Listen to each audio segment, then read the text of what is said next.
Leonardo Moretti was a man who lived in silence. As the head of the city's most feared family, he didn't need to yell. One look from his cold blue eyes was enough to make grown men tremble. But today, Leonardo's hands were shaking.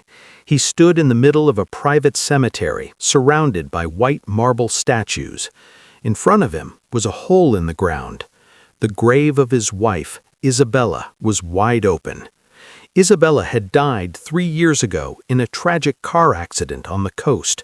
Leonardo had spent millions on her funeral. He had visited this spot every Sunday to leave fresh white roses. But last night, an anonymous letter arrived at his mansion. It had only 4 words: "She is not there." Leonardo had laughed at first. It felt like a sick joke from his rival, Marcus Thorne. But the doubt grew like a weed in his mind. He had come here in the middle of the night with a shovel. Now, looking down at the empty silk lining of the coffin, his heart turned to ice. There was no body. There had never been a body. "Boss," his lead guard, Rico, whispered. Rico was holding a police scanner, a device they used to stay one step ahead of the law. "You need to hear this. The police are chasing a stolen vehicle near the docks." Leonardo didn't care about car thieves. He wanted to find the person who stole his wife's remains. He turned to leave, but then he froze. A voice came through the radio. It was fuzzy and filled with static, but Leonardo would know that sound anywhere. It was a woman's voice, calm and brave, calling for backup. "Unit 402 to dispatch," the woman said. "The suspect is heading north on 5th. I am in pursuit." Leonardo felt like he had been struck by lightning.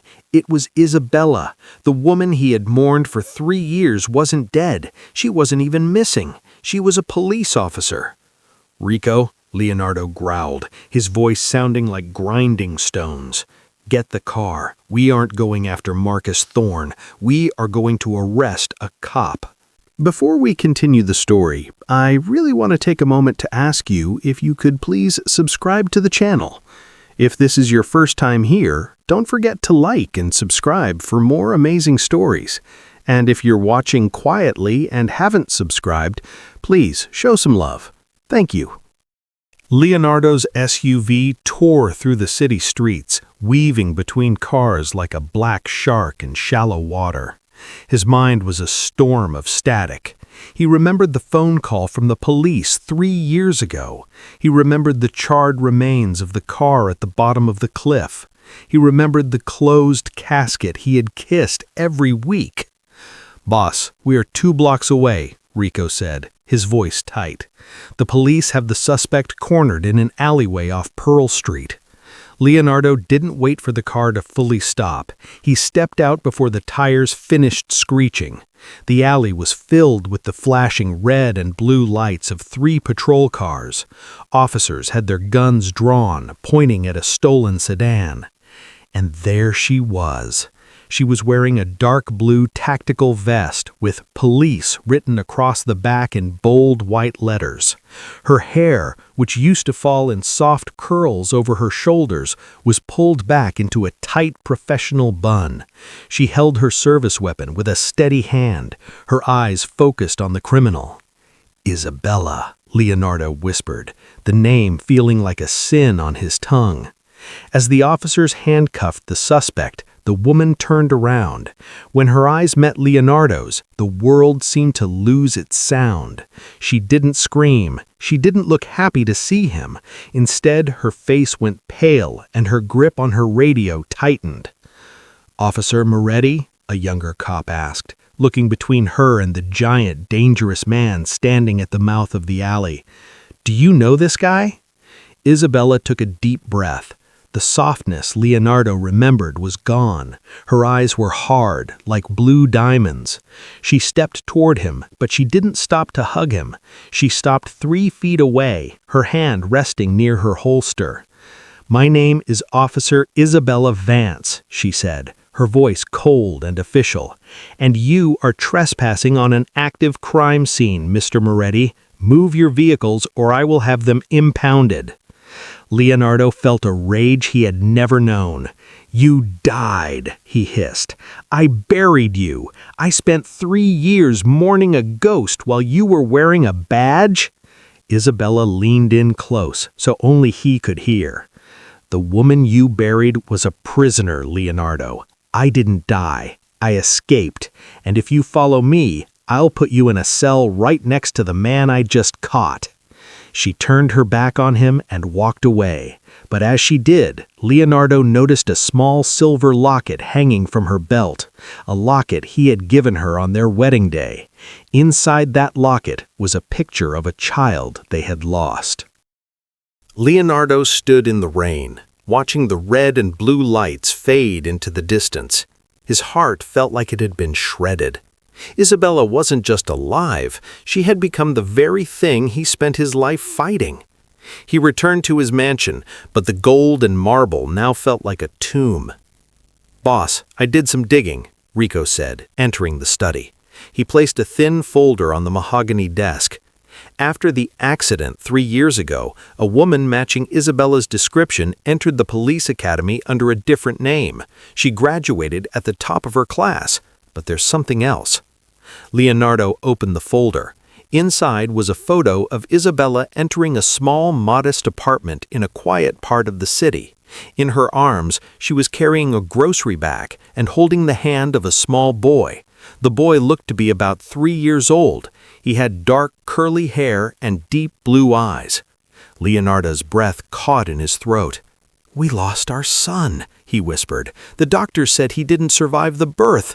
That's why Isabella fell apart. That's why everything changed." "Maybe the doctors lied, boss," Rico suggested quietly. "Or maybe she lied to you." Leonardo felt a surge of hope so strong it hurt. If that boy was his son, it meant Isabella hadn't just escaped him, she had rescued their child from a life of violence. She had faked her death to give their son a name that wasn't covered in blood. But why join the police? Suddenly, the silent alarm on Leonardo's desk flashed red. Someone was at the front gate. He looked at the security camera and saw a lone police cruiser. Isabella stepped out, but she wasn't wearing her tactical gear. She looked tired, and her eyes were red as if she had been crying. Leonardo walked down the grand staircase and opened the massive front doors. Isabella stood there, the rain soaking her uniform. "He's gone, Leonardo," she sobbed, her professional mask finally breaking. "Marcus Thorne's men took him from the park an hour ago. They left a note. They said if I don't give them the evidence file on the Moretti family, they'll send him to the same place I went 3 years ago." Leonardo's eyes turned into cold steel. His son was alive, and his greatest enemy had him. The Shadow King and the Ghost Officer stood in the pouring rain, facing each other for the first time as parents rather than enemies. The silence between them was broken only by the crackle of Isabella's police radio and the distant roll of thunder. "How long?" Leonardo asked, his voice low and dangerous. "How long did you plan to keep my son from me?" "I didn't keep him from you, Leonardo," Isabella snapped, wiping the rain and tears from her face. "I kept him from your life. I didn't want him to grow up counting bullets and checking for bombs under his car. I wanted him to have a name that meant something good." Leonardo looked at the empty grave behind him. The rage was still there, but it was being pushed aside by a cold, sharp focus. He was a man who specialized in finding people who didn't want to be found. "Marcus Thorne is a dead man," he whispered, "but he is also a smart man. He won't keep the boy at his main estate. He wants to lure you out so he can kill the only cop who has enough evidence to put him away." Isabella nodded. "I have a tracker on the locket I gave Leo, but Thorne's men are using a signal jammer. I can only get a faint pulse every 10 minutes. The police department will take too long to authorize a tactical strike. By the time they move, Thorne will be gone." Leonardo stepped toward his black SUV. "Then we don't use the police. We use my world." "I can't let you kill him, Leo," Isabella said, her hand moving toward her badge. "I'm a cop now. I have to do this by the book." Leonardo turned around, his blue eyes flashing like a winter storm. "Thorn isn't reading the book, Isabella. He has our son. Do you want to be a good cop today, or do you want to be a mother?" Isabella looked at the police cruiser, then at Leonardo's armored vehicle. She reached up, unclipped our badge from her belt, and threw it onto the wet grass of the cemetery. "Get the guns," she said. The black SUV flew through the city like a silent ghost. Inside, the air was thick with a tension that hadn't existed between Leonardo and Isabella for 3 years.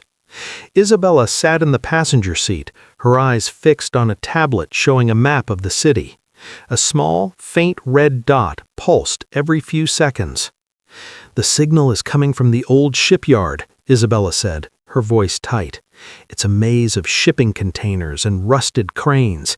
If Thorn is there, he'll have snipers on every roof." Leonardo gripped the steering wheel, his knuckles white.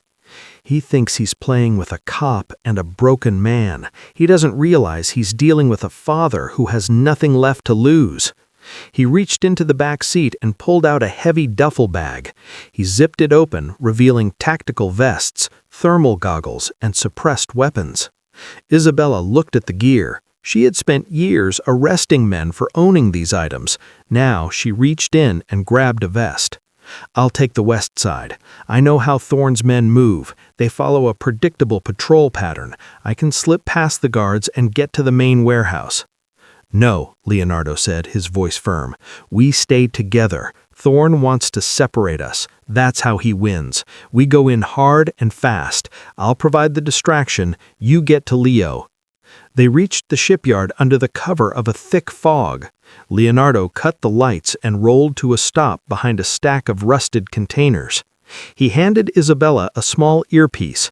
"If anything goes wrong, you take the boy and run. Don't look back for me." Isabella looked at him, and for a fleeting second, the cold officer disappeared. She saw the man she had once loved. "Don't talk like that, Leonardo. We both come home." They stepped out into the cold night. The only sound was the distant lapping of the ocean against the pier. Leonardo moved like a predator, his silencer clicking as he neutralized the first 2 guards before they could even raise their radios. Suddenly, the red dot on the tablet turned bright and steady. The signal was coming from a container suspended 50 feet in the air by a massive crane. "He's up there," Isabella whispered, pointing at the sky. Just then, a floodlight snapped on, blinding them. A voice boomed over a loudspeaker, echoing through the shipyard. "Welcome to the party, Mr. and Mrs. Moretti. I was wondering when the happy couple would arrive." The bright light felt like a physical wall, forcing Leonardo and Isabella to shield their eyes. Above them, the giant shipping container swayed gently in the wind, a metal box holding the only thing that mattered to them. "Drop your weapons," Marcus Thorne's voice crackled through the speakers, "or I press a button and the crane drops that container into the harbor. It's a 50-foot drop into deep water.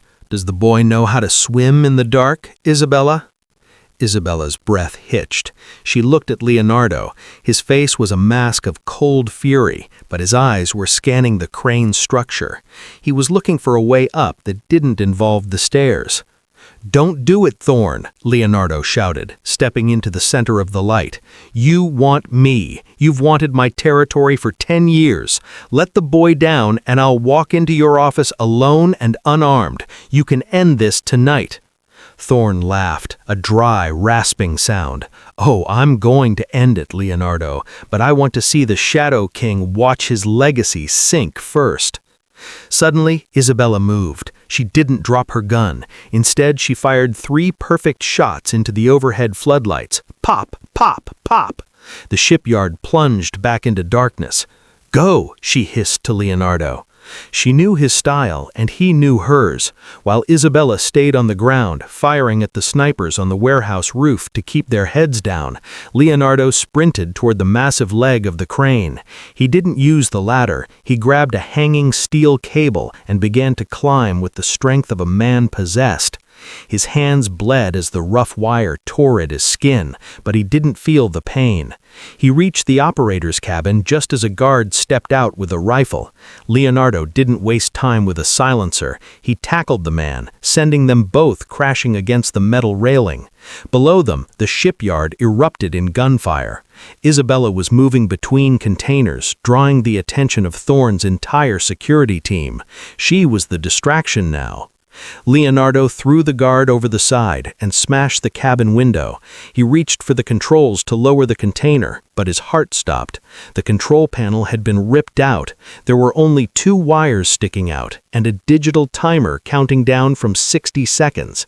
"Isabella!" Leonardo screamed over the radio. "It's a trap! The crane is rigged to release automatically!"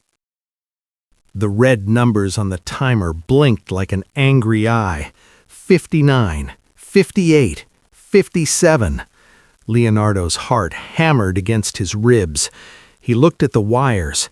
He was a master of many things, but he wasn't a bomb expert. If he pulled the wrong one, the mechanism would release the heavy steel cables instantly. The container would fall, and Leo would be gone. "Isabella, I have less than a minute!" Leonardo shouted into his radio. "I can't lower it! The controls are dead!" On the ground, Isabella ducked behind a crate as a bullet whizzed past her ear. She looked up at the crane. She saw Leonardo's silhouette in the high cabin.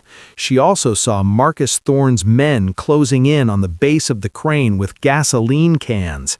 They weren't just going to drop the boy, they were going to burn the tower down with Leonardo inside. "Leo, listen to me!" Isabella yelled. "The crane has an emergency manual brake. It's a large iron wheel on the exterior of the main gearbox. You have to climb out onto the arm." Leonardo looked out the broken window. The arm of the crane was a narrow bridge of steel, slick with rain and vibrating from the wind. It was 100 feet above the concrete. "If I leave the cabin, I can't reach the wires," Leonardo said. "Forget the wires." Isabella's voice was desperate. "If the timer hits 0, the electronic lock opens. The only thing that will hold the weight is that manual brake. You have to lock it with your own strength." Leonardo didn't hesitate. He climbed out of the cabin window. The wind tried to tear him off the metal frame. He crawled along the steel beam, his fingers numbing in the cold. Below him, he saw a flash of fire. Thorne's men had started the blaze at the bottom. Smoke began to rise, thick and black. 20 seconds. He reached the gearbox. He found the iron wheel. It was rusted and stuck. He grabbed it with both hands, screaming as he used every ounce of strength in his body. The wheel groaned. It didn't move. 10 seconds. "Move, you piece of junk!" Leonardo roared. He thought of the empty grave. He thought of the locket. He thought of the little boy with blue eyes who was currently trapped in a dark box. With a loud crack, the rust broke. Leonardo spun the wheel just as the timer hit 0. A loud metallic clang echoed through the shipyard. The electronic locks snapped open. The container dropped 6 inches, jerking the entire crane. Leonardo felt his feet slip off the beam. He was hanging over the edge, holding on to the iron wheel for dear life. The container stopped. The manual brake held. "I've got him!" Leonardo gasped into the radio. "Isabella, get to the crane! I can't hold this wheel forever!" But as Isabella ran toward the crane, a shadow stepped out from behind a shipping container. It was Marcus Thorne, and he was holding a remote detonator. "A valiant effort, Leonardo," Thorne sneered. "But I didn't just rig the crane. I rigged the container itself." Leonardo didn't jump toward the ground. He jumped toward the massive steel hook dangling from the crane's arm. For a second, he was flying through the smoke and rain, a dark silhouette against the fire below. His hands slammed into the cold, greasy metal of the hook. He swung wildly, his body acting like a human pendulum. "Now, Isabella!" he screamed. Isabella didn't wait. She didn't go for her gun. She charged at Marcus Thorne with the speed of a sprinter. Thorne, distracted by Leonardo's insane jump, panicked. He pressed the red button on the remote. Click! A small explosion rocked the bottom of the shipping container. The metal floor buckled and fell away. Little Leo screamed as he began to slide out of the open bottom of the box, 50 feet above the dark, churning water of the harbor. "No!" she shrieked. But Leonardo was already swinging. Using the momentum of the heavy hook, he let go at the perfect moment. He didn't land on the ground. He crashed into the side of the container just as the boy was falling through the gap.